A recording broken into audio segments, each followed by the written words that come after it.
Hello, this is Coach Aaron Saft on the Running is Life podcast, episode 201. Kind of hard to believe that I'm over 200 episodes into this podcast and still really enjoying it, having a great time, meeting new folks, having new guests, talking about new topics.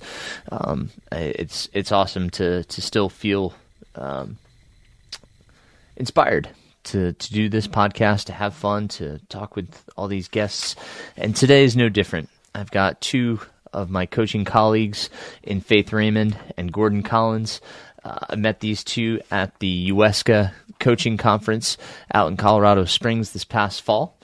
And today we're just going to talk about finding a coach and what that might look like. Each of us has some different ideas to bring to the table, but hopefully all of them will give you a good idea of what to look for when you're looking for a coach, because it's probably that time of year. So I hope this kind of gives you some things to think about in your search for a coach if you so happen to be looking for one, or if you're Googling and this pops up and perhaps gives you some ideas as to how to find a coach.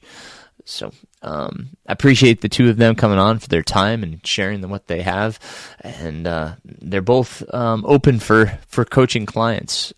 So don't hesitate to reach out to them. Their contacts are in the show notes, as are mine.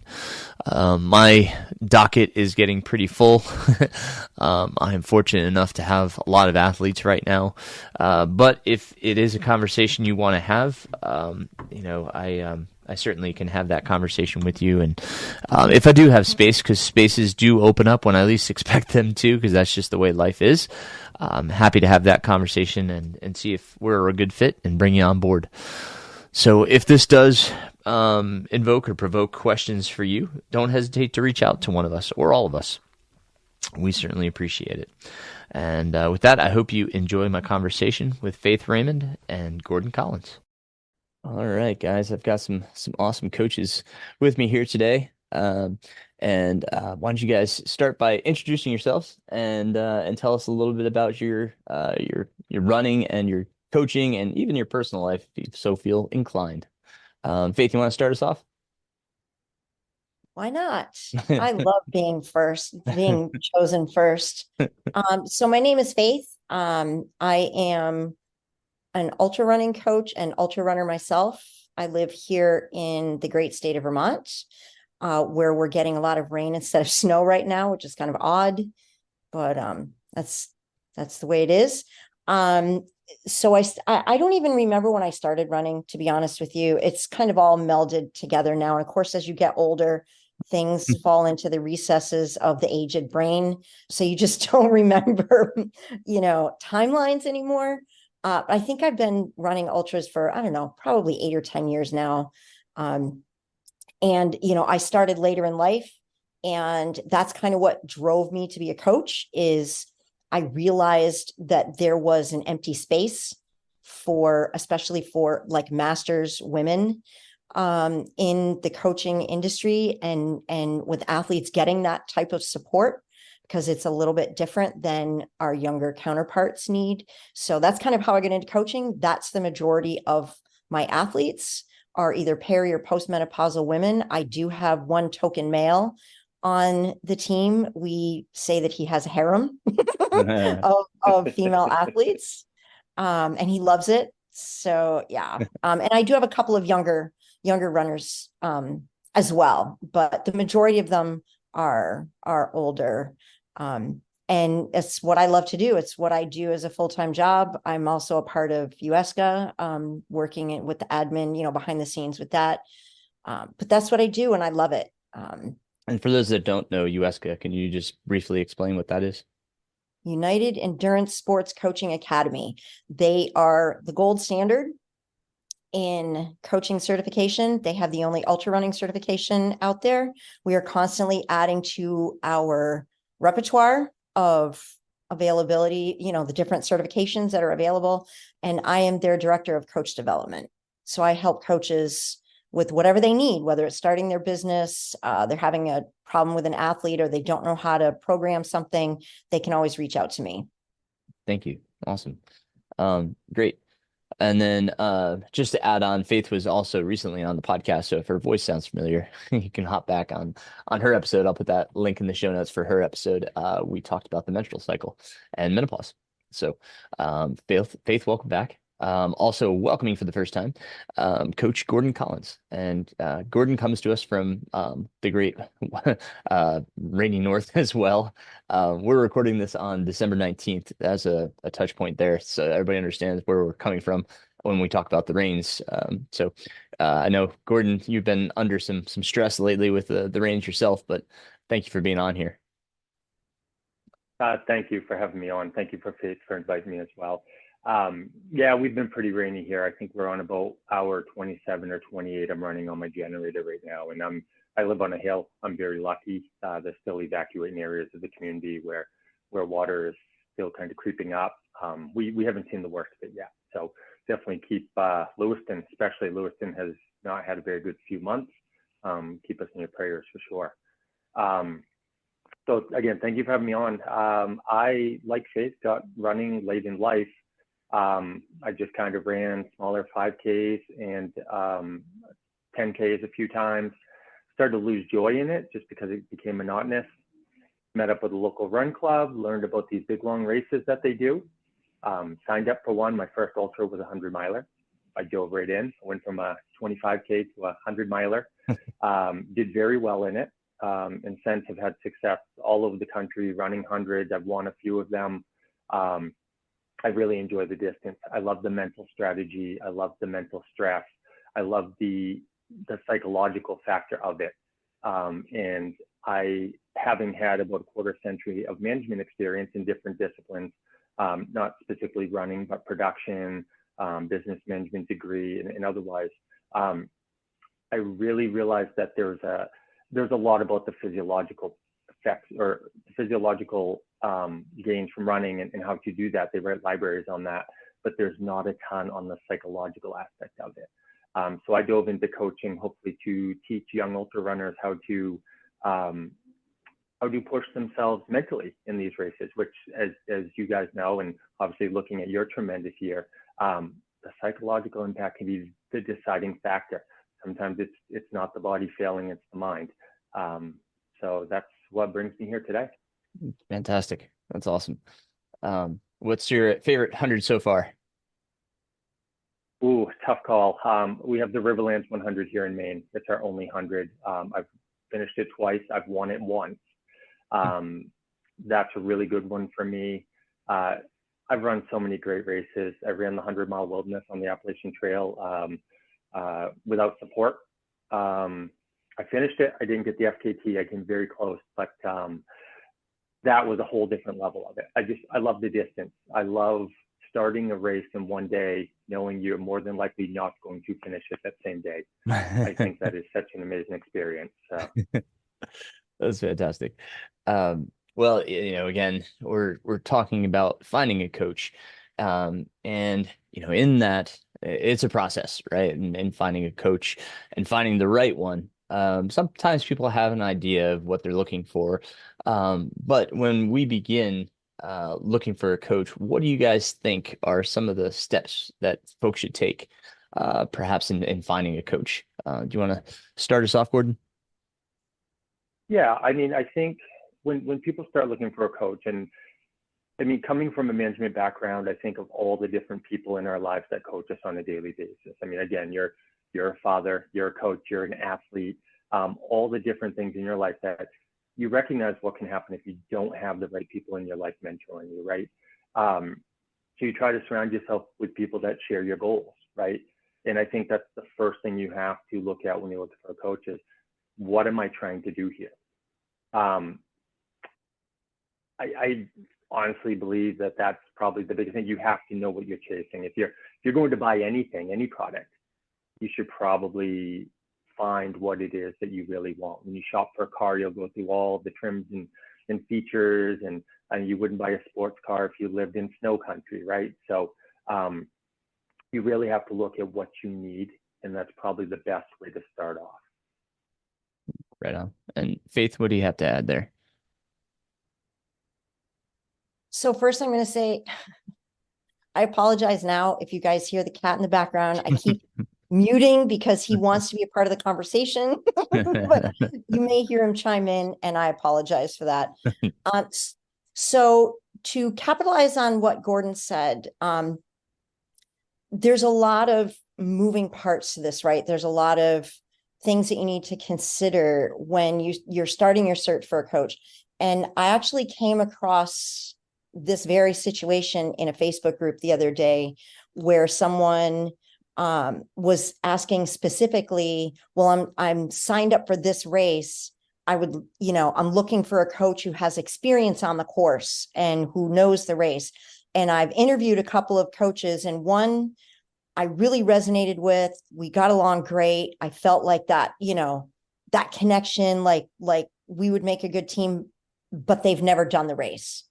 And then I've interviewed another coach who's done the race and has experience on the course, but I didn't get that, same feel. And my advice to this athlete was to go with Coach A. I think regardless of whether that coach has experience on the course or even at that distance, right? In my opinion, the most important thing is how you mesh with the coach, personality wise, philosophy wise, all of those things are way more important than whether the coach has experience at that race, or like I said, even at that distance. The great coach Joe Vigil, if you guys don't know who he is, look him up. He's coached many Olympic athletes, has never run a race in his life. Never. He was actually a football coach who took over, the high school track team because they didn't have a coach and they were going to shut down the program. So he felt bad for these kids and took them under his wing, and he turned them into a powerhouse. So I think at the end of the day, it's way more important, like I said, to feel that connection than to look for someone who has those specifics, either the distance or the course, or, something like that. Mm-hmm. That's of little importance, to be honest. Yeah. And, like along that line too, the style of their coaching, right? Like, are they a drill sergeant or are they a cheerleader? Are they in between? Like, and what style do you work best with? Do you work best with positive reinforcement, or somebody that's really making sure and holding you accountable by making sure that you're out there day in and day out? So ask them their style, and if that is cohesive with you and what you do, that's a big piece too. Gordon, you had something to add? Yeah, learning style, I was going to jump into that next. Learning style is very important. If you don't understand how you learn, you can make a bad choice very quickly. And to add to Faith's point, especially with ultra running training, right, where this could be many, many months or a year of close contact with this coach, you're trusting someone with your body and your goals and your dreams and your time, which is also very valuable. If you don't feel that connection, you don't have that connection, or feel like you're moving forward with it, all of their qualifications go right out the window, right? So it's very important to try to develop that as early as possible. Absolutely. And if you've never had a coach in the past, then you're going to have to rely on previous experiences of what did you work well with in the past, so far as perhaps a supervisor or a boss. When were you the most effective, and how did they work with you? In what way? What motivated you, and what kept you moving?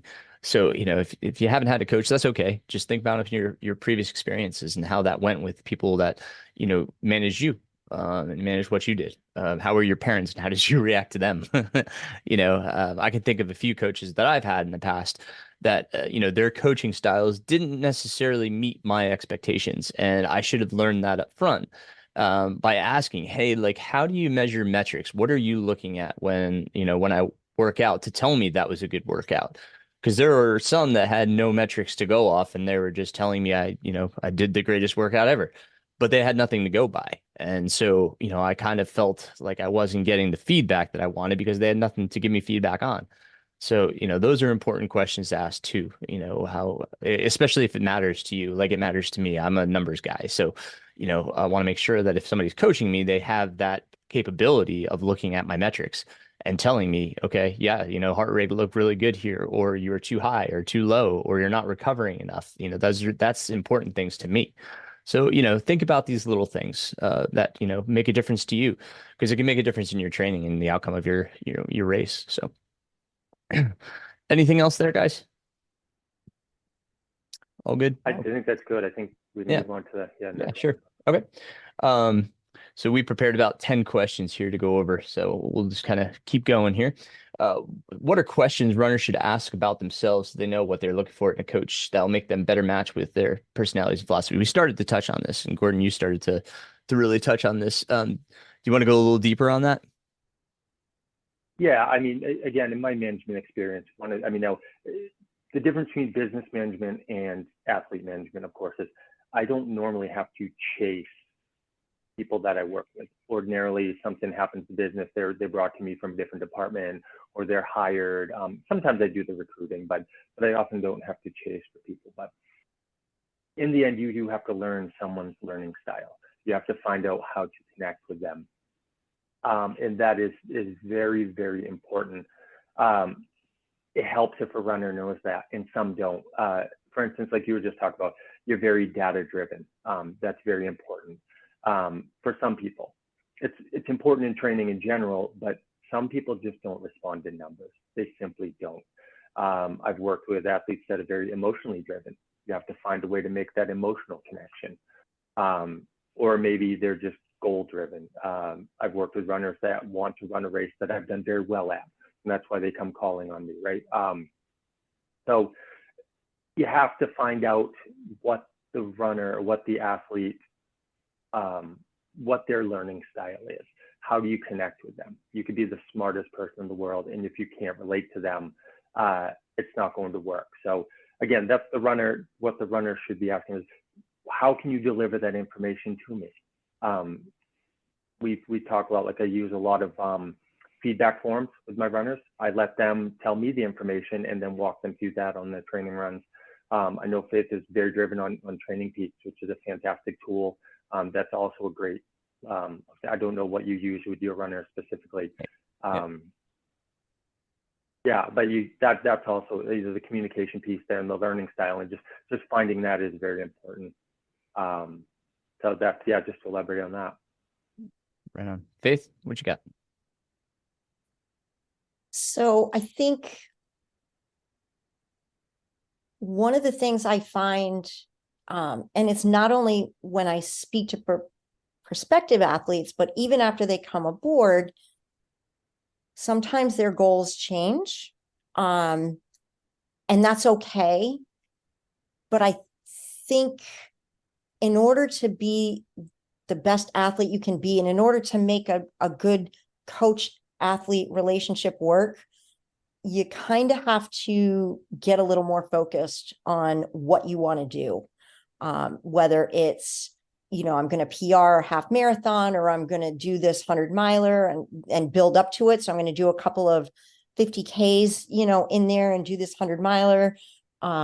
Or you're going to set up a specific challenge for yourself that you want to do. Maybe it's not even races. Maybe it's, you want to do an FKT, or you want to do a combination of challenges in a row, like, the Goggins challenge or something similar.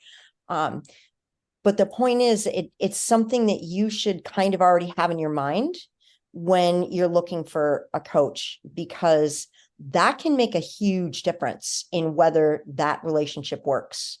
As I said earlier, it doesn't matter to me if I've done a particular race or if I've never run a 200-miler, but it doesn't mean, I can't coach you for one. But if it's something, if you come to me and say, well, this is my goal, okay, great, I think we're going to make a good team. And then a little while later, you be like, okay, I've changed my mind. I kind of want to do this, and it doesn't really fit in my wheelhouse, or I don't feel comfortable with, that goal. It becomes kind of a sticky situation. Because let's face it, there's always going to be a coach out there who can do something that you can't, or they can do it better than you. I have a network of coaches that I can refer out to. if someone comes to me and they're like, well, this is my goal or this is my lifestyle, and it's not something that I think I'm going to be a good fit for, I can refer them to another coach that will be a better fit. So bringing that to the table to begin with, even if it eventually means I don't sign that athlete, I refer them to someone else who's going to be a better fit. It just makes the experience for the athlete better. Mm-hmm. Right? If they come into it knowing kind of where they're going. Yeah. And what time they have to commit to the program, Correct. right? Like that's a huge one as well. Is, I mean, we all have busy lives, as Gordon was saying. There's kids, there's the job, there's a million things in life. What's the reality of what does your training availability look like? And can we make that meet the goal, right? So that's a one that should be talked about up front. So coming to a coach with, hey, like, I travel a lot. This is, I have about maybe 4 days a week. I can't really do much during the week, but the weekends I can do X, Y, and Z. Having these parameters set ahead of time and being able to communicate that with the coach kind of gives them a perception of like, what is it manageable? Is it something that we need to talk about the goal? So, that's a good thing to kind of have pre-prepped as well. Gordon, do you have something else? Yeah, well, I'm glad you said the reality piece, because I mean, that's what disappointment is, right? It's when reality doesn't meet expectation. And it's important for an athlete who is looking for a coach to have that honest conversation with their coach, and for coaches to not be so proud of themselves, to recognize that sometimes goals change, things change in a life. You don't have time for what you set out to do, or maybe the athlete found something in themselves and they could actually do something a little bit different than what they originally talked about. So you have to have those honest conversations to say, hey, listen, I know I came in here with this race in mind. I don't think that race is the reality. I'm thinking I'm going to go for this instead. Or, hey, I'm feeling a little bit better. Would you consider this? Maybe a little bit of a different challenge. And just be on the same page about that. If you and your coach can share the same goal, even if the goal changes, if you can share that same vision and accept that maybe you might have to change your plan, or maybe it's not the right coach or whatever. If you can accept that, then I think you're going to have a very good relationship with your coach and the athlete too. The athlete will have a better understanding of what they need to do to get there. Yeah, I think if a coach says that communication is one of their biggest things, that is that's a green flag, right? We're about to talk about red flags, but that's a huge green flag, is their capacity to to communicate with you. And what are those? What avenues do they permit? Are there restraints, when communication? So, Faith and I use Training Peaks, and that's a great platform for communication. You can upload to your run there, and then you can communicate back and forth through there. But what else do they say? Do they have a call schedule? Do they care if you text them or email them? And how frequently is that allowed? These are all great questions to know ahead of time, so that, because communication is key. It's for any athlete's success. And, the more you can communicate, the better, obviously. But if there's restrictions, you need to know that as well, because everybody has their boundaries and you have to respect their boundaries. And if their boundaries are too limited for you, that may be something that, hey, this coach may not be the right one for me, because I would like to be able to communicate a little bit more. So things to consider. Did you have something else, Faith? Absolutely. Yeah, no, it's just, I wanted to say that is a huge thing for me. Communication is a huge thing for me. I always tell prospective athletes, and I remind my long-term athletes, that their training plan is a collaboration. Yes, I know the rules, if you will, what you should and shouldn't do, what, may work best, may not work best.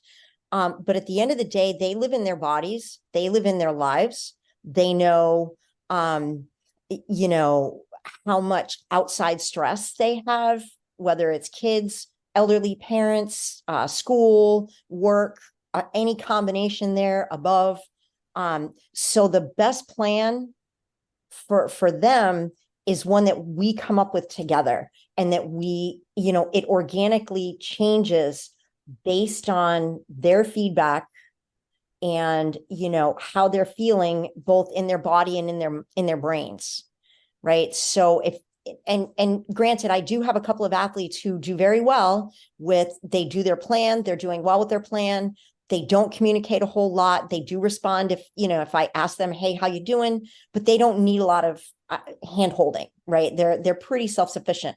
But by and large, I kind of like to be in close contact with my athletes so I can make sure they're getting what they need. Yeah. Yeah. It's especially, ask not only what are the restrictions, but how often can you expect communications? Some coaches like a weekly call. Others like to be on Training Peaks, X amount of times per week. Maybe it's daily. So, knowing these things help, and what tools do they have for communicating? Is it something like Training Peaks in which you can communicate quite effectively? So knowing what's available to you and how they plan on communicating and how often is also some really great things. Yeah. You guys okay if we switch over to red flags? So what would be some red flags people should look out for when looking for a coach? What do you think? Faith, you want to start us off here?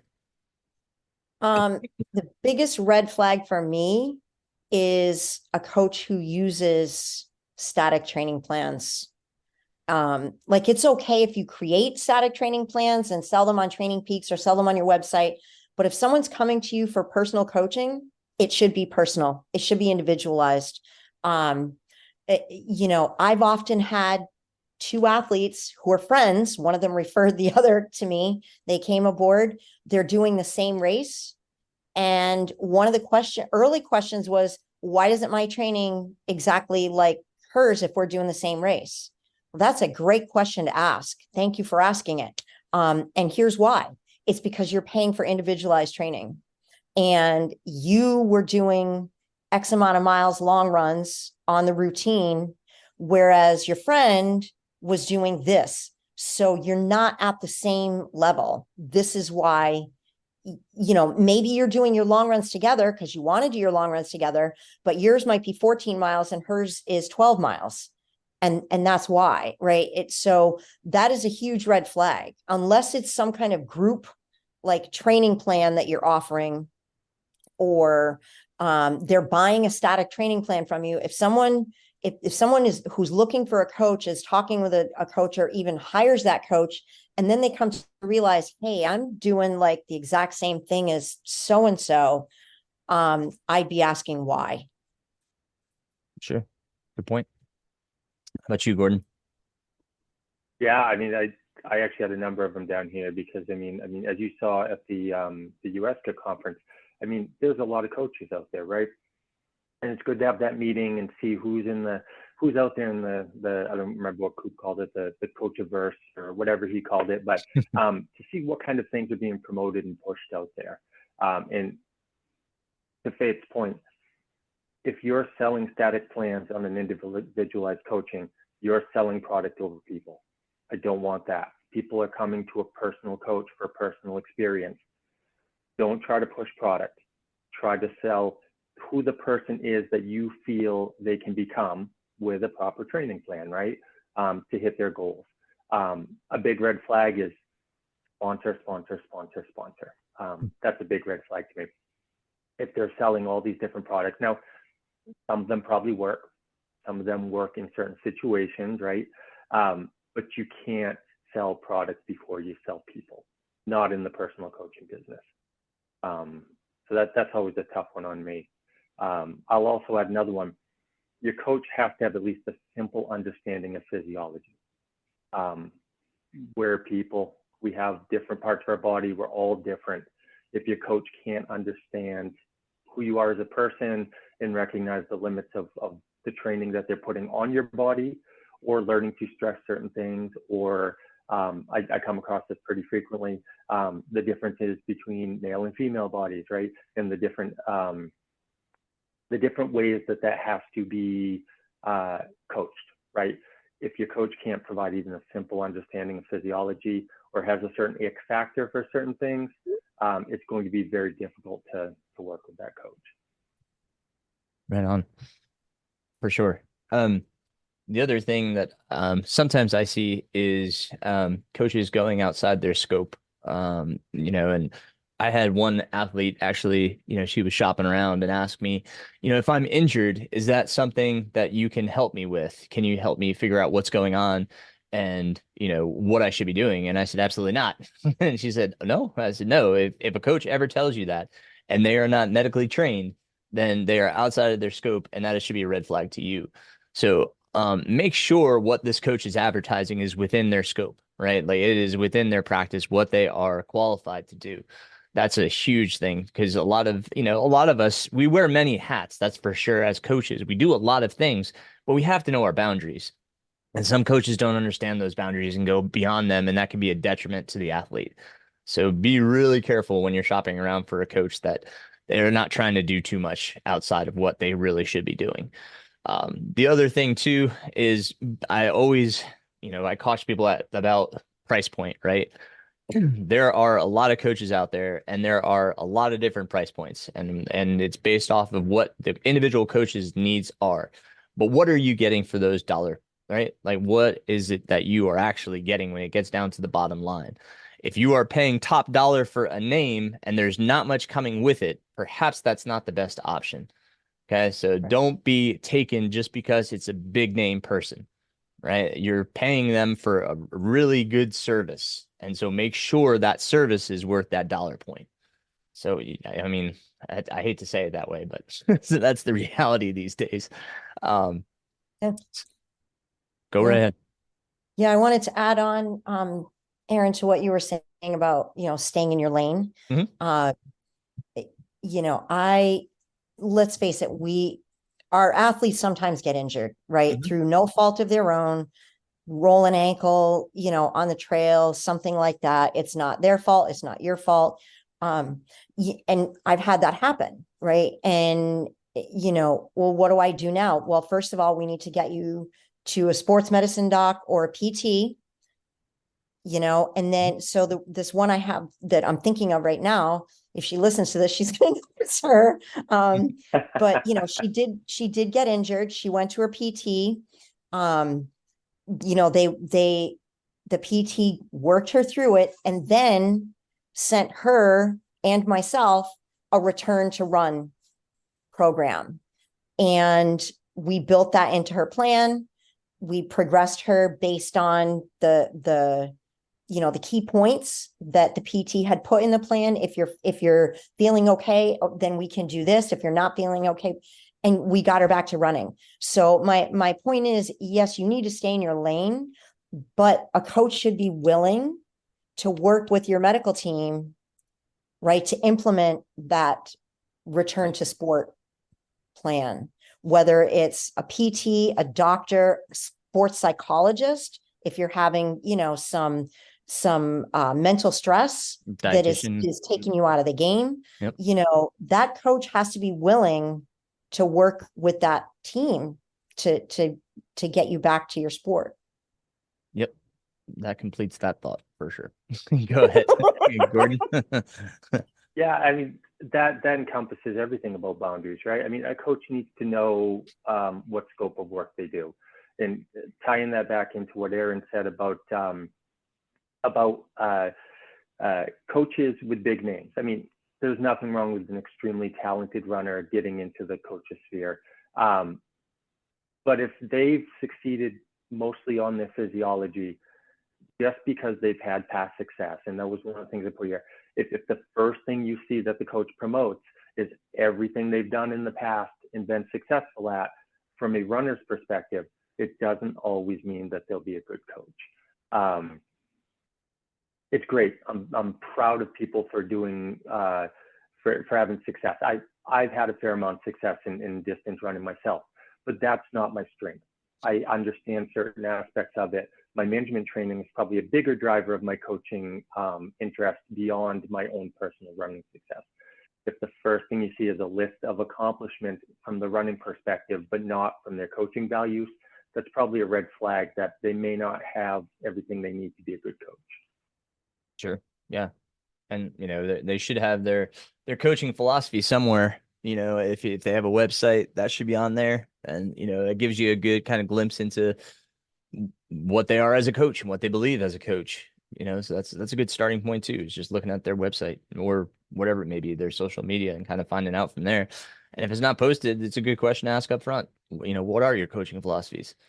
So they can expound upon that a little bit so you understand them a little bit better. Yeah. Yeah. For example, on your website, I had to go about 3 layers deep before I actually found your very accomplished resume. You did very well for yourself, but I had to go searching for it. It was not on the front page. Yeah. So it's not I appreciated that. Thank you. Yeah. Yeah. I took mine off. I don't even have mine on my website anymore. I get asked, like, well, have you done X, Y, and Z? Well, I have, yes, but it's not the point, right? It's I'm here because I want to support you in your goal, right? So it's not about what I've done; it's about what you want to do. Yeah, I mean, as we talked about earlier, yes, it's nice to see if the person has experienced something similar to what you're doing. It's not necessary, but it's certainly a piece of the pie, right? So, um. Any other red flags you guys want to talk about? Anything you can think of? That covers it for now. Cool. Okay. So next one, are there any certifications or educational background runners should look for? Again, Gordon, you had started to talk about, having a little bit of a physiology background. And Faith, you had kind of talked about USCA. So we've touched on this a little bit, but what are your thoughts on this? If we can kind of go a little bit further and dig a little bit deeper into this, perhaps some of the stuff that you've done. Gordon, go ahead. Yeah, and I mean, I'll start off with this because I know Faith has helped develop some of this, and I normally don't like to drop product name, but USCA, when I started the USCA certification, yes, it does teach you things to help you in your coaching, but the USCA, the platforms are set up for personal growth as well. You learn an awful lot about the world of ultra running.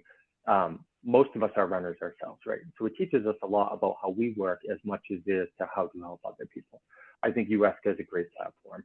I know there are a number of other running certifications out there. I don't know if a running certification really would be a deal breaker for a coach. It's helpful to find a run certified coach. But it does show that they've taken the time to put the effort into it. So that's one of the reasons I really like USCA, and I've actually got multiple certifications in it. Again, to more help myself as much as anything, but I can also pass that knowledge on to a lot of runners. So I think going back, another key thing is have you done it before? That can be helpful. If whoever, I think that's where you really enter the whole informal coaching platform, which I've done more of in the last few years. I think you guys are a little bit more established than I am. I've done a lot of running. I go to a lot of running. I go to a lot of events. I've seen some carnage. I've seen what happens when people aren't trained. I've seen what happens when people are. I've seen what happens when people rely too much on being just gifted instead of working on strategy. I've been there, I've seen a lot of it. I think if you can have a conversation with a coach about that, I think that's a good certification, and that's not something that you can easily see on paper. Yeah.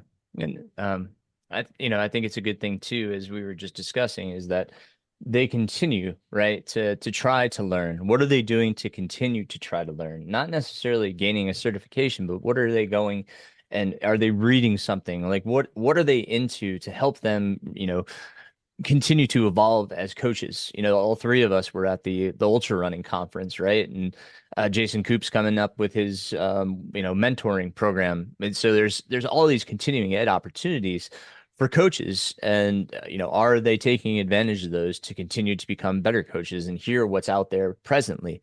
So those are great questions for an athlete to ask. Is, yeah, you have this, and when did you get that, and have you done anything since, or what are you doing to continue to evolve and learn as an ultra running coach?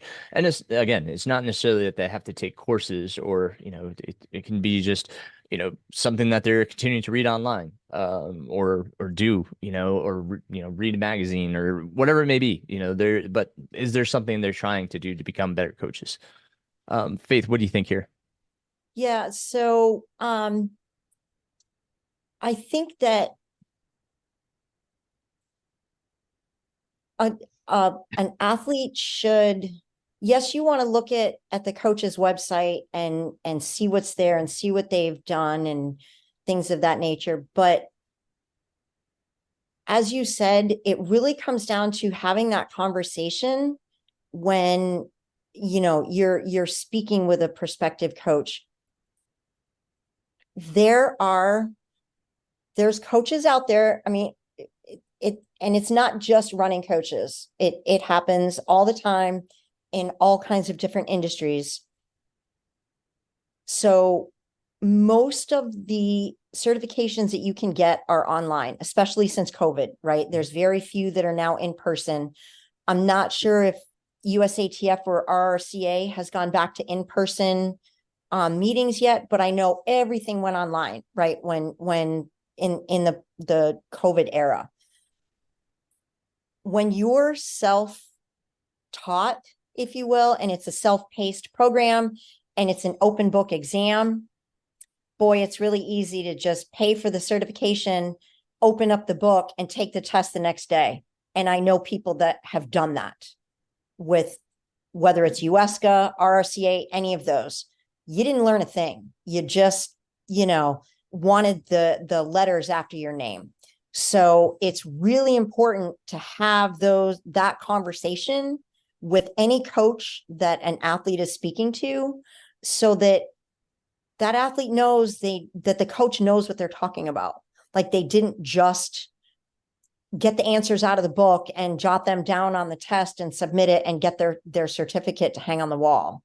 It's, did you really learn what we're teaching? And then also what you said is the continuing ed. I've subscribed to Jason Koop's research essentials. Mm-hmm. I've also started reading a lot of Nick Tiller stuff. Nick's got a lot of great stuff out there that he's Skeptical Inquirer. Fantastic. Correct. And then even his, like, I'm digesting the position paper on fueling mm-hmm. for the single stage ultra marathon. A lot of great information in there. And I trust him because he's a skeptic. So he's not going to be swayed one way or the other. Right. No. He's looking at science. Yep. Yeah. Yeah. So that's the bottom line. Like, anybody can say they have a certification and they can hang their shingle out and everything. But at the end of the day, you really need to talk to the person to see if they know what they're talking about. Mm-hmm. Right. Yeah. And they don't even have to have a certification. Maybe they have a 4-year degree in exercise physiology mm-hmm. or sports, nutrition or sports science or something. They don't necessarily have to have that certification. They've got a 4-year degree in it, mm-hmm. Yeah, so, sure. So at the end of the day, what you see on paper, on someone's website, their social media, whatever, you really need to get to know them as a person and see what they know, yeah. Before you make that decision. And don't just go with, oh, they have a certification from USCA, or they have a certification from USATF. They must mm-hmm. be great. Maybe they're not. Like, you have to talk to them. And how do they subscribe to it, right? Like, how do they subscribe right. to that? Like, there's the Arthur Lydiard Foundation, and are they Lydiard fans? Are they going to use the pyramid to train you? Are they Jack Daniels? Like, so there are different training programs out there based on, different certifications, obviously. But what do they prescribe to? So what is it that they want to assign you? How do they want to train you? What does that look like? How are they going to build out your blocks? Those are good questions to ask, and myself, I mean, since I have, multiple of these, I can't prescribe to one of them. I have to, as Gordon was saying earlier, I have to look at the athlete. They're the puzzle, right? Like, I'm starting to put the puzzle together and figure out what works best with them. It may be partly Lydiard, and it may be partly Jack Daniels, it may be partly, Jason Koop. So we have to figure out what's the piece that's going to fit best to make this puzzle a whole. So, yeah. Anything else you guys have there? Yeah, I was just going to say that, I mean, this is a deeply personal sport, ultra running. It's a very personal, very intimate sport. And this is where it helps for the athlete to come in with a goal in mind, with a little bit of a specific goal or an idea of what it is they want to accomplish. So when you sit down with that initial conversation, and presumptively you've done an intake form maybe with a coach, and your coach comes to that first conversation with a little bit of an idea of what it is that they can offer. And you can actually start challenging that coach a little bit in that first conversation, right? And if you don't feel like they can answer that very well, or they're at least not able to say, hey, I'm not certain about that, but I can look into it. If your coach doesn't have that little bit of humility, or really doesn't have an answer you're happy with, probably not certified or capable of really helping you. Yeah. This next question, and I don't do a lot of market research as to price points and such. My price point is set pretty low, and I do that because of a lot of the athletes I coach are personally people that I'm friends with, and I want to make sure that I am affordable to them. And so, my price point is low, but I have a higher, load of athletes. That's how I make up for the difference in having a low price point. Now for my price point, I charge $125 a month. I have a call schedule they can get on each week if they so choose. It's not mandatory. I tell them all the time, if you have a question, you are free to text me or email me and correspond. I don't have a limit to how much changes we make to the calendar. I think that should be unlimited to the person, because if it's better for the athlete, then that's what should happen. Of course, I am a full-time coach. This is my job. And so I am different than a person that's doing this on the side. They have limited time to do a lot of this stuff. So, me being more accessible is, just because this is what I do, right? This is my full-time job, and I have different ideals, right? Like I see it differently. I've taken my coaching from looking at what others have coached me to what I liked and what I didn't like, and what I wanted to make sure that I presented and gave the athlete the best possible package. So that's where I came from. You all don't have to discuss, and if you're comfortable with talking about how much you charge a month and what you provide, that's wonderful. If you want to talk about, what price points you've seen and what you get at those, take it either way that you like, but, I feel free to expound on that question however you want to go. Do you want to start, Faith? Sure. Now that my cat's quiet again and I can unmute. So I think that, as you said earlier, right, you're going to see prices all across the board. I've looked at some websites and just about had a stroke when, I see how much they charge. I'm like, okay. And you know what? There's a certain level of pricing that you can do when you have a lot of athletes who are probably getting it paid for, right? Whether they're sponsored or, something like that. And that's fantastic. But for most athletes, that's not reality, right? So, price can be so individual for many, many reasons, right? Whether it's you're appealing to a certain market, you're trying to support yourself with what you're doing.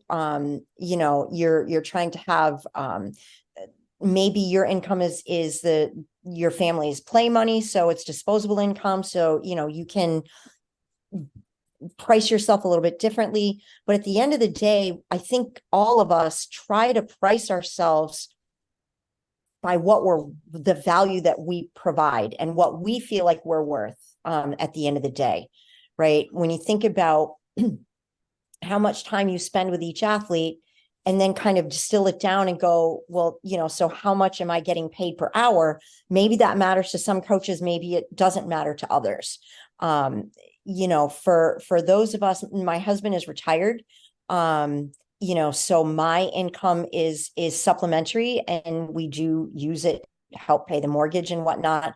So at the end of the day, I kind of have to make sure that I'm getting paid, a living wage, if you will, right? So where I've set my prices, it's not only do I want to appeal to as many athletes as possible and make it affordable to them, but I also need to make it feasible for me.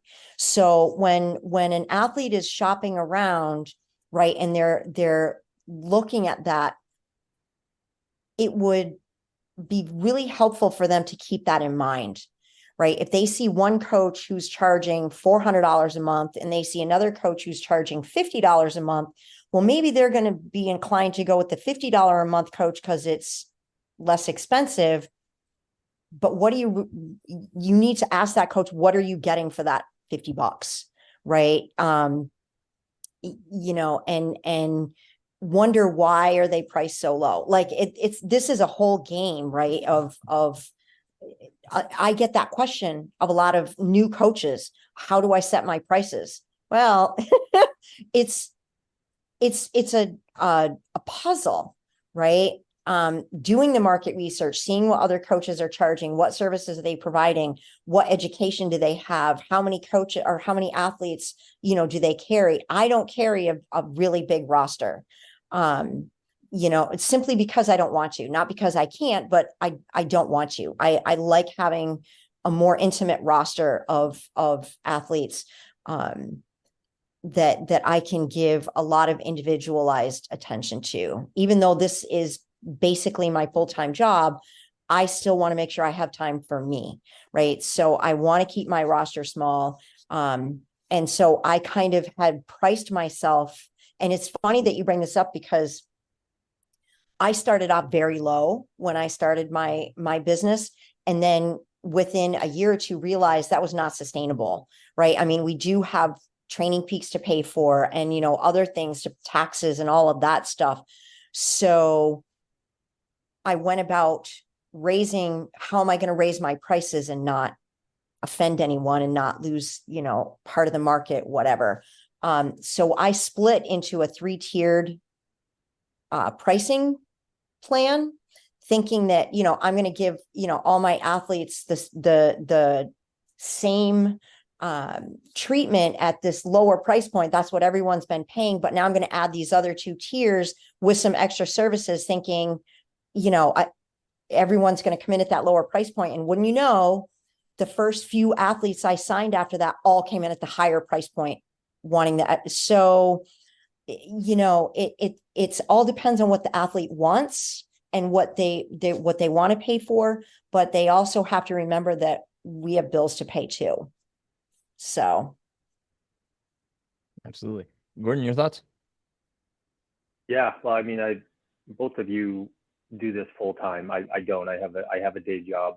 I would like to do a full time someday. I'm not there yet. Definitely looking for more athletes. So,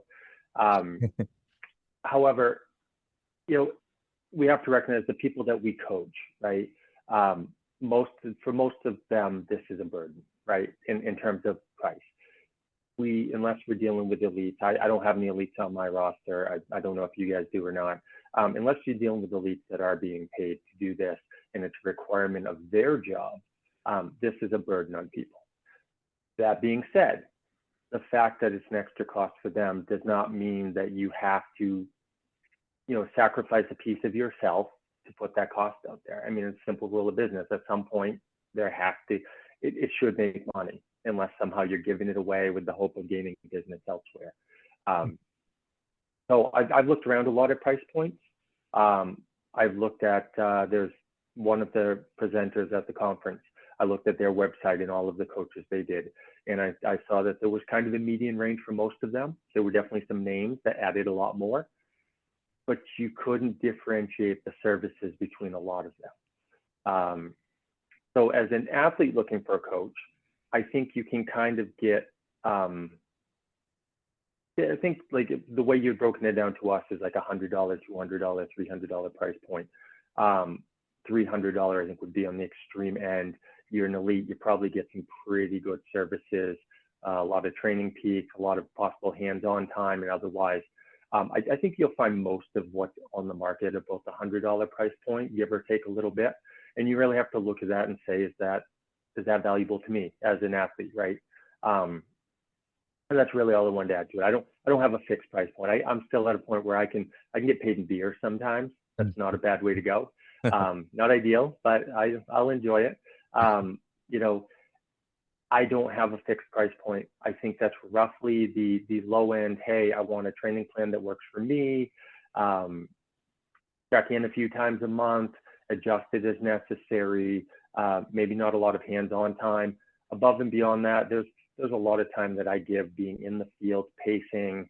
For example, Riverlands this year, I worked with a runner to a point, but I wound up pacing for 50 miles.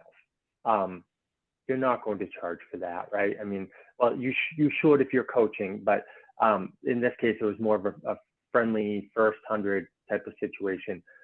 I don't ask for more than that, but if you're a coach and you're offering that, absolutely, you should get paid for your time and the services that you put out there. So, anything else, Faith? No, I guess I do have to ask Gordon though what I owe him for pacing me at Hampshire Whale though. But there'll be a time when I call. I won't tell you when or what or how, but good stuff. And I have to say that sometimes we're talking about looking for a coach, right? Sometimes you're going to find one organically. Gordon isn't my coach, but I just have to say this, that, he offered to pace me for some miles for a race I was doing. I did not have a good race. I had some GI issues that we later found out were caused by someone left a bottle of distilled water on our table and I was drinking it, which I don't advise. But in any event, I really didn't think I was going to get to my goal, and Gordon would not let that happen. He was very good about getting me to think about other things and getting me to, look at we're going to decide this is how we're going to finish this race. And then barring anything, emergency, this is how we're going to finish it, period, end of conversation. And I'm like, yes, sir. But my point is, you never know where that connection is going to come from. So don't shut off, don't think that that's the only way you can find a coach is by Googling or looking at, Facebook groups or whatever. You never know where that light bulb is going to come from. Yeah. And that's the next question here. But go ahead, Gordon. I was just going to say, before you sell yourself short, Faith, you might not have had a good race. It might not have been enjoyable, but you had a successful race. So thank you. Good point. The next question is, what are some resources that people can use to find coaches? You started to expound on that, so why don't you go ahead, Faith? So, social media and word of mouth is my gold mine, to be quite honest. I've gotten a lot of athletes through referrals. I actually have a referral program. If an athlete refers a potential athlete to me and that athlete comes aboard, stays for 3 months, the referring athlete gets a free month of coaching. That's been hugely successful. If you have athletes talking about you, then I'm not going to toot my own horn here, but you're a good coach, right? If athletes are talking about you and they're referring you out, referring athletes to you, that's a pretty good sign. So if you see in a Facebook group or, Instagram, whatever, usually it's Facebook because you can have more of that communication in the groups, right? The back and forth communication. I've had athletes just my athletes refer me when they see someone looking for a coach or someone who's struggling and might benefit from having a coach. They'll drop my name in there. And the next thing I know, I don't even see that. Next thing I know, I'm getting an email from so-and-so, hey, your athlete. So word of mouth is huge, right? If you see someone referring a coach, you can probably bank that they're pretty good. Doesn't mean you're going to make that perfect connection, as we discussed earlier, but it's a good place to start. Looking at social media, I have had a few athletes find me through a Google search. I guess my web designer did a really good job at SEO. I don't know. I don't know how but they did. I've had athletes find me through specific Facebook groups, i.e. like menopause groups, hit play, not pause, things like that. Cause they, first of all, you already have that connection that you're in that same demographic. And if you're looking for a coach, maybe someone who's in that demographic is going to serve you well. And then, as I said, organic, going to races, look around, see, you can tell usually when someone's coaching an athlete, so maybe go up and talk to them, ask them if they have a business card, whatever. Races are a great place to network. Absolutely. Gordon, anything there? Yeah, I mean, all of the major run certification sites have portals or whatever. I believe the USCA one was under change for a bit. I believe that's up and running. Their coaches portal. I'm sure the other major run certifications have one as well. I know there was a company again at the conference who sells their platform for coaches to find athletes. I don't really want to name drop or anything on here. But there are groups out there where you can search for for coaches and try to get paired up with the right coach for you. And going back to Fitz said, displaying competency or finding people that are competent, because let's be honest, just because, going back to what we said before, just because someone took a coaching certification or calls themselves a coach does not always mean that they're a good coach. Go to a race, go to, I know there's Reddit has some great platforms for ultra running and ultra marathons. There are whole Facebook pages dedicated to specific races or specific running styles or run clubs. A run club is how I met a lot of people that helped coach me along. There's a lot of good organic resources out there, and just kind of put it out there and say, hey, I'm thinking of doing Riverlands. Who would be a competent person to talk to about this? And before you know it, you get routed around some people who can probably point you in the right direction or help you out themselves. Great. Thank you, guys. Okay, we're getting close to the end here. So things runners should consider prior to making their final decision on a coach. So they've gone through the interview process, talked to a few different coaches. They're kind of thinking about it as the big picture. Which one are they going to select? What's some things that they should probably make a list of things to decide this is probably who's going to make the best match with me. Ideas there?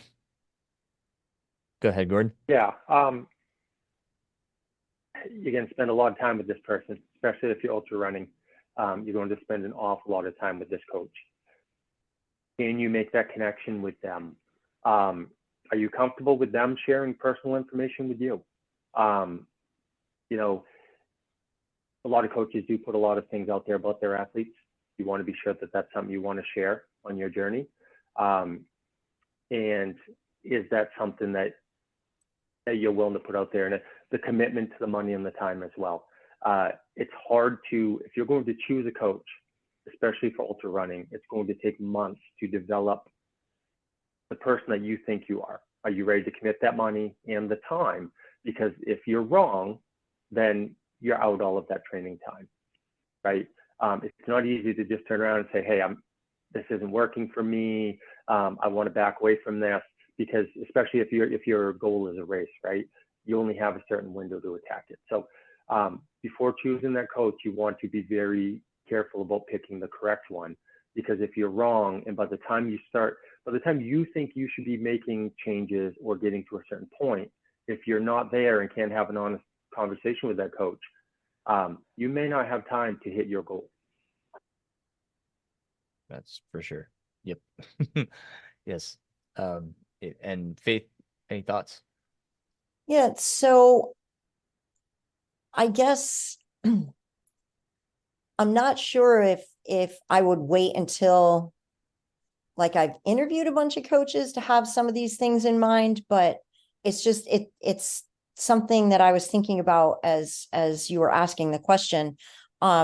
It's more that, first of all, Gordon's absolutely right. That personal connection has to be first, period. It doesn't matter what the experience the coach has had, where they got their certification. Like if that personal connection isn't there, you're going to have a rough time. Um, because like you said, this is not a 5K, Gordon saw some of the worst in me during, the time that we spent together at Hamster Wheel. Right. So, so he's right. And regardless of whether you're at the race with someone, you need to be okay with sharing personal information. Sorry, I couldn't get this run done today. I was, in the bathroom all day. Like, you have to be okay with sharing that kind of stuff, right? But it's not only that, you want to make sure that you're kind of on the same page with a lot of different things. And what I mean by that is,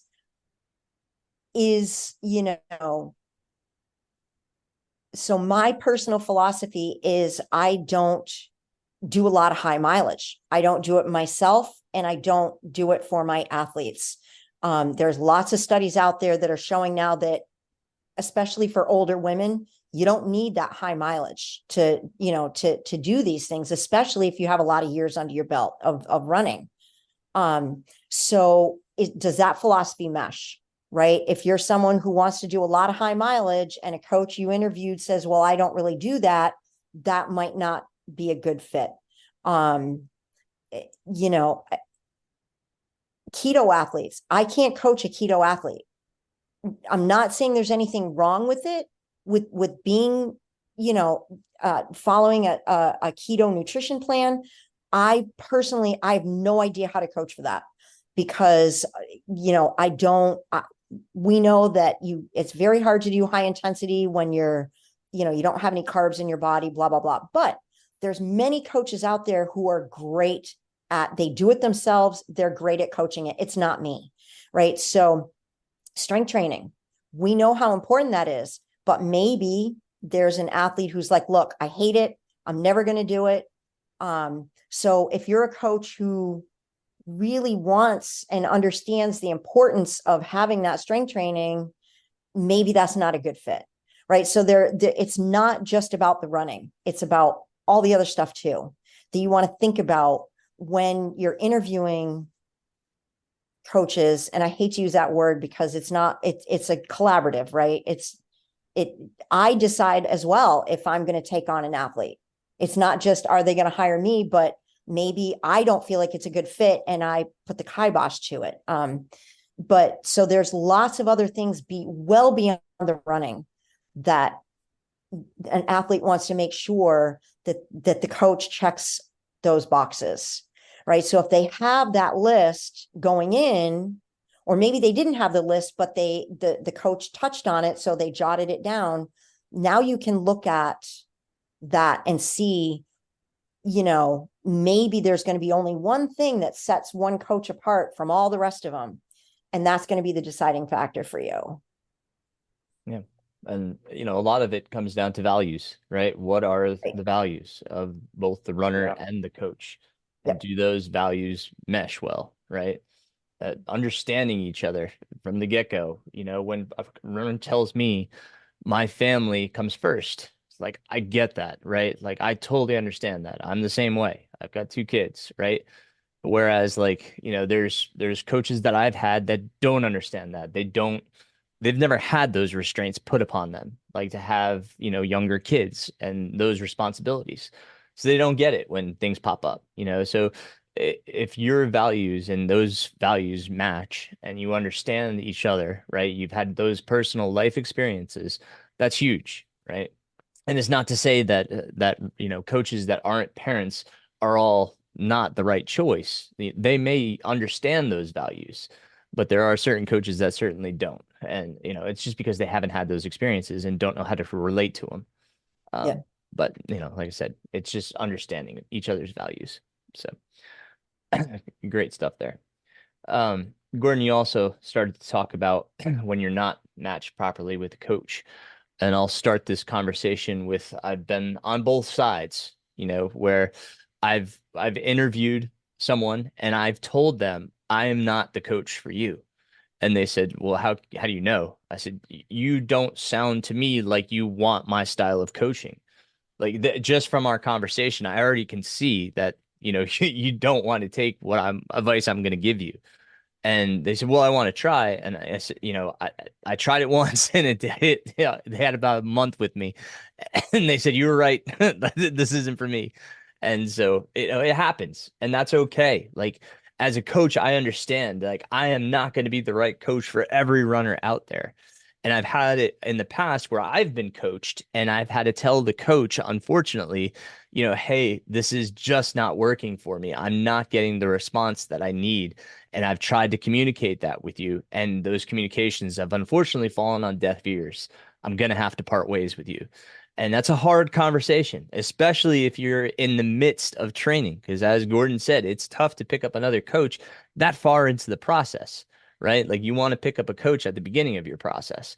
So, but if things aren't going the way that you want them to go, and you've tried to communicate that time and again, and things haven't changed, and you've progressively not getting the results that you want, it's probably best for you to sever your ties or to change your goal. And that's the really tough part. What do? Do you change your goal, or do you sever your ties with the coach and try to salvage what you can out of the training that you already have, and build upon it based on your experience, or perhaps relating to another coach who can help you pick up the pieces for where you're at. I've had to pick up the pieces a few times. And that's tough when people come to you and they've got 6 weeks to 100-miler and they're like, here's where I'm at. And I'm like, okay, we've got to wind down a little bit because you're overtrained. So asking those questions to the coach and making them understand where you're at and how you're feeling, that's huge. But it's a really tough piece, right? It takes a lot of maturity. It takes a lot of courage to present that to a coach and just tell them, you're not listening and it's not going the right way. And that's hard, because I've had that conversation with, a coach that was coaching me, and that was really, really not a fun conversation, and it did not end well, unfortunately. But such is life. But I was much better off because I did it. I wasn't getting injured. I wasn't overtired, so it's a tough one, but that happens. Anything to add there, you two? Yeah, I would say that I think we've all had that experience, maybe not to that degree, but an athlete may come to us and say, look, for whatever reason, it's not working. As a professional coach, I always take the responsibility and say, you're right. We could have done something differently. I'm not offended at all. Like, if you feel like you need either another coach or you want to coach yourself or whatever, I'm sorry that, it didn't work out, but if you ever need anything, I'm always here. I always try to take the high road. You have to take the high road because a lot of the times it is your fault for, especially if, like you said, if someone has repeatedly, and I've been here as an athlete, I have to say that too. You've repeatedly brought something to the coach's attention and nothing happens. It shouldn't get that far is my point. It shouldn't get that far. The first time it's spoken about, either, look, I hear what you're saying, but that doesn't match with my philosophy. So I think maybe it's better if, we part ways now and allow you the time to find another coach and still prepare for your race, or you fix the problem. Like, if it's something that's within your ability, and it's something that you as the coach you're doing wrong, then either fix it or, it's ultimately it's your responsibility. So I think that's something I always put out there right at the beginning. Look, guys, I'm happy you're coming aboard as an athlete. We're going to do some really great things together. I never, ever, ever want you to be afraid to tell me anything. I'm not going to get offended. I'm not going to get upset. Look, you're the driver of this bus. I'm the navigator. I'm here to try and help you get to your goal. But at the end of the day, it's your journey. If it's not working for you, I want to know so that we can either fix it or we can get you someone who's going to be a better match for you. Absolutely. I always tell them that right off the bat. I tell them that accountability is a two-way street. I'm here to hold you accountable to your training, and you are here to hold me accountable to my coaching. So that's, that should be established early on. Yep. Yep. Gordon, you have some thoughts? Yeah, I mean, that's the unique nature of our product, right? If I buy a sofa from Aaron, the couch salesman, right? Like we buy things every day, right? You and I are not sitting on that couch for 4 months talking about our hopes and dreams and having all these experiences. And then if I don't like the couch, I'll be like, oh, geez, I feel bad, returning it and everything, and having that whole emotional connection, right? It's a little bit different in the coaches sphere because you've spent all that time building towards something, whether a race or a fitness goal or whatever it may be. It can be harder for the athlete to say, hey, he's supposed to be a professional. I don't know if I'm getting what I'm supposed to be out of it, but I also don't want to let it go because I'll feel bad, right? Build a business. I don't care if it's sofas or coaching or a brand new car. If the purchase if you don't feel like you're getting what you bought into, absolutely consider getting out of it for sure. And I know that can be difficult financially. There may be an early quitting penalty, or maybe your goal race, you might have to reevaluate your training and everything. But if it doesn't work, you can't keep it going. But you kind of answered everything to begin with, and then Faith kept on with that. Got to have that conversation. Unless we're coaching little kids where you can't have that adult conversation. If you or two adults entered into an agreement, you should be able to sit down and say, okay, what is working? What isn't working? Can we salvage this? And if not, just shake hands. Say, hey, this didn't work out. This relationship didn't work out. Maybe it will down the road, or maybe I can point you to some resources. We as the coach have to accept that and take the responsibility at the end of the day. We have to try to get what's best for the athlete. That's always our responsibility. But it's also important for the athlete too to recognize that if it's not working, don't be afraid to separate or part ways. Right. Absolutely. Any closing thoughts?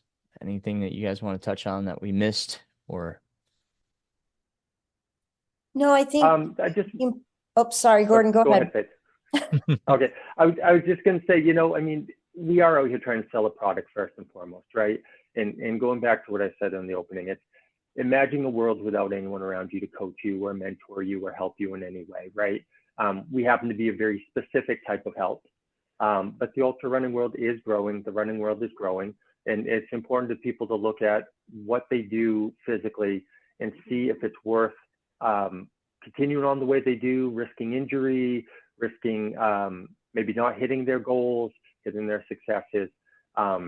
So definitely, if you can, and you can float the money and you have a chance to spend at least a little bit of time with a coach, a specific coach, it's definitely worth spending your time and money on to try to help yourself be a little bit better than you were before.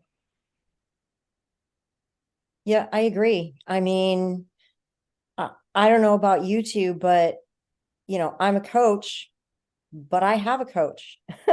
So that to me just shows, the importance of having someone else helping you, someone who knows more than you, right? Helping you to reach your goals. It is an investment.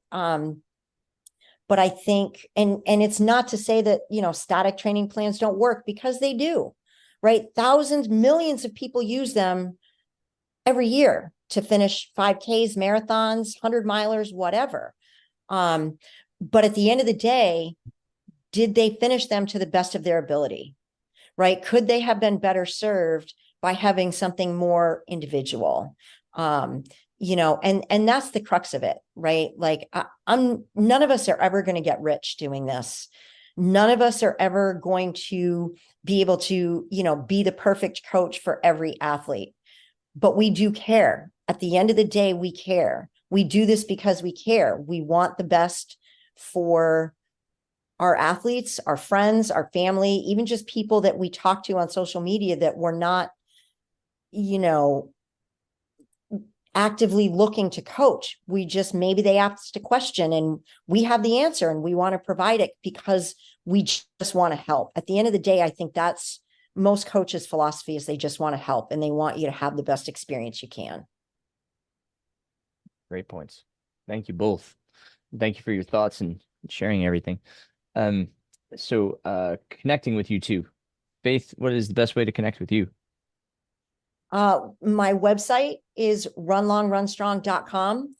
There's all kinds of good stuff on there. There's ways to contact me there.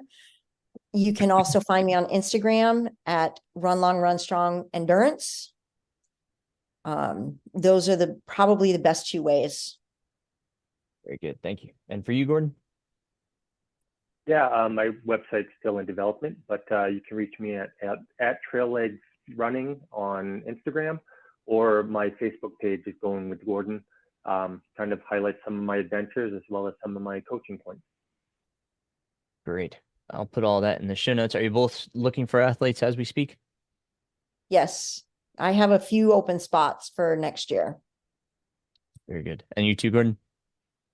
Yes, absolutely. Okay. Very good. Well, I hope some folks reach out to you too. I appreciate you guys sharing your time with me and your thoughts.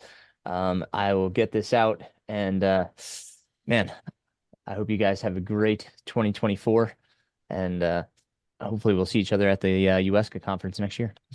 Oh, you bet. Yes, yeah. Thanks sure. for having me on. Yeah. Once again, I want to thank the two coaches, Faith and Gordon, for coming on and speaking with me about coaching. I hope you had a lot of takeaways. And again, their contacts are in the show notes. Reach out to us with any questions you may have. As for myself, my whatever illness I had turned into pneumonia. Currently on antibiotics. I did a little cool down with some of my runners today. Could tell I'm not 100%. Definitely going to have to take a little time to come back. This has been 4 weeks, so, tough start to my training block, which I'm going to have to kind of reassess my training. I'm supposed to race the South Mountains Half Marathon in 2 weeks. I don't think that's going to happen. I don't think that's the best thing for me at this point. Really want to get my training going. Obviously, I want to race Cabin Fever in February. But the reality is I need to get back to consistency and feeling good. So that's my goal, is to get back to consistency and feeling good. I hope these antibiotics kick this pneumonia. It's coming out of my lungs. I'm starting to be able to breathe better and not cough so much. So I'm heading the right direction and doing the right thing. So I'm getting there. And that's part of training, right? Is we just have to take a step back sometimes to take 2 steps forward. So the goal is still Hellbender, and I'm trying to do what's best for me at the current time rather than rush my training and rush into racing. I'm just going to take a step back and be okay with that. So that's where I'm at with that. We've got, big holiday season here, so I hope you're enjoying your time with your family and your friends. I hope your training goes well. If you have any questions, as I said, don't hesitate to reach out. Happy to have a conversation, talk about your training. I do consults. So if you've got a training plan and you want to go through it and talk about it, we can do a Zoom call and look at what you got and kind of go through. Perhaps I have some suggestions for you as to, some changes I might suggest, but happy to have that conversation as well. So I do consultations in that regard if you do have a plan but want to talk about it. So reach out. As always, thank you guys. Thank you for being a part of the podcast, for listening, for sharing, for commenting, all of it. You guys are wonderful, and I thank you for it. I hope everybody has a very happy holidays, very Merry Christmas, and a Happy New Year. Look forward to having more episodes. I've got some really cool guests coming up, so stay tuned for some really fun episodes with some really awesome guests. Really appreciate Faith and Gordon once again. And until next time, keep moving forward, my friends.